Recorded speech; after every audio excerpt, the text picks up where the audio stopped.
Tiger Stadium, Detroit, Michigan. The Colts against the Lions. The mascots on display. Where early in the third quarter, the score, Baltimore 10-6 for Detroit. That's Greg Landry, number 11 on the option, throwing off to number 42, Alfie Taylor, who goes down the left sideline, a 29-yard gain. Now we're just 6 plays later. And it's Landry again, the great running back, moving in for the touchdown himself. Not just a fine quarterback, but a great running quarterback. And the Lions lead it 13-10. But just 2 plays later, the young man from Columbia, Marty Domris, throwing downfield to Glenn Doughty. And he's all alone. He got past the Detroit secondary, and this is a 66-yard touchdown play. The Colts lead it 16-13. Now, we're in the third play of the fourth quarter. And you're looking at Don McCauley, number 23, the young man from North Carolina, with a beautiful piece of running, go for a 14-yard touchdown. The Colts at this point take a 23-13 lead. Colts having tough times this year, but not on this day. We have only 41 seconds left in the game. The Colts are leading 29-20. A desperate Greg Landry is throwing again. And it's taken in by the great tight end, Charlie Sanders, number 88. Too little, too late. The Colts win it 29-27. This is San Diego Stadium. Norm Van Brocklin, coach of the Falcons.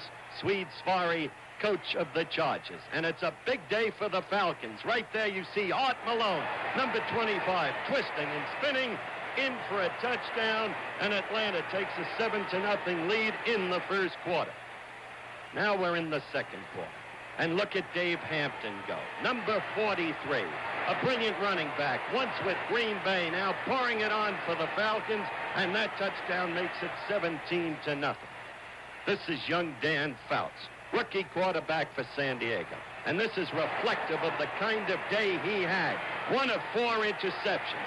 This one picked off by Roland Lawrence and returned, as you see downfield, 81 yards. Not a happy time at all for young Dan Fouts. But a great day for Bobby Lee, the new quarterback for Atlanta, in their sudden resurgence. Now Atlanta is leading 34-0.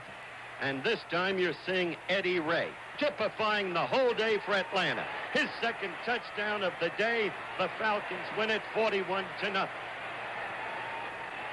An unhappy Joe Willie Namath, sideline at Three Rivers Stadium. But the Jets doing surprisingly well against the Steelers. A minute left in the first half. They're leading 7-6.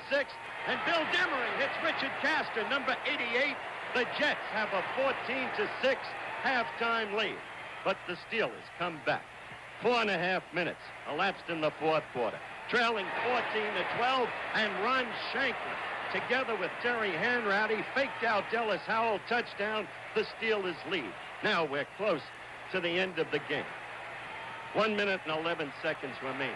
Demery running around, looking for Eddie Bell, but finding instead a member of the Pittsburgh Steelers named Mike Wagner, number 23, who with a brilliant burst of running returns the football 38 yards to set up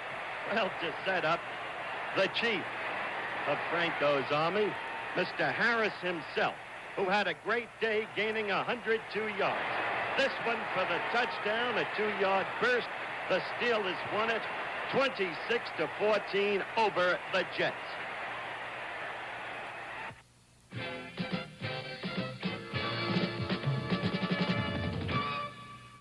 Los Angeles Memorial Coliseum, the unbeaten Rams against the Green Bay Packers. The Rams with the ball.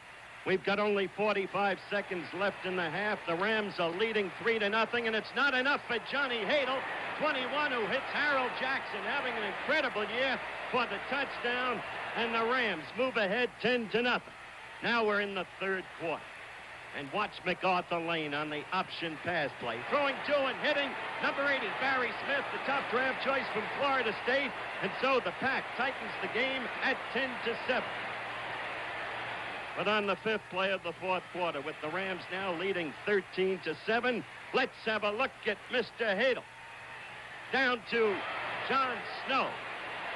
And it's just a foot short of the touchdown as Jack corrals the pigskin, number 84, the ever-dependable receiver.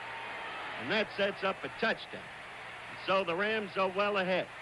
3 minutes and 52 seconds elapsed now in the fourth quarter, and the score 20-7. Scott Hunter trapped for a safety by number 89, Freddie Dreyer. That makes it 22-7 in favor of the Rams. Now it's 8.5 minutes gone in the final quarter, and Jimmy Delgado is the quarterback, and the tackler again is Freddie Dreyer. That's an NFL record, Freddie's second safety on the day, and so the Rams defeat the Pack 24-7. The Rams are unbeaten, 6 up, no defeats. Metropolitan Stadium, Bloomington, Minnesota. That's Fran Tarkenton, of course. Before him, it was his favorite receiver, Johnny Gilliam. And with 5.5 minutes gone in the first quarter, look at this double reverse. Gilliam winding up with the football, moving around the right side. And this young man has nothing but speed. He goes 44 yards. Touchdown. The Vikes take the lead over the Eagles, 7-0. We move ahead. 2 minutes remaining in the first half. The Vikes leading 14-0. Roaming Gabriel. 50-yard touchdown pass to the angular Harold Carmichael. And just when there seems to be hope for the Eagles, the play is called back. A holding penalty. The marker speaks for itself. But Gabriel comes right back. He hands off to Poe James, 27. And it's a touchdown run, 12 yards. And the Vikings lead 14-7. Moving ahead to the third quarter. Fran Tarkenton. And you've got to know whom he's looking for. It's Johnny Gilliam. He's almost uncanny in the way he gets loose. That one's good for 42 yards. Now with approximately 6 minutes gone in the third quarter. Tarkenton again. And of course, to Johnny Gilliam. Touchdown, and the Vikings lead it 21-7. It's early in the fourth quarter. Now the score is 21-14 Vikes, but Chuck Foreman, the brilliant rookie from Miami of Florida, moves in for the touchdown, 28-14. We've got 4.5 minutes remaining in the game.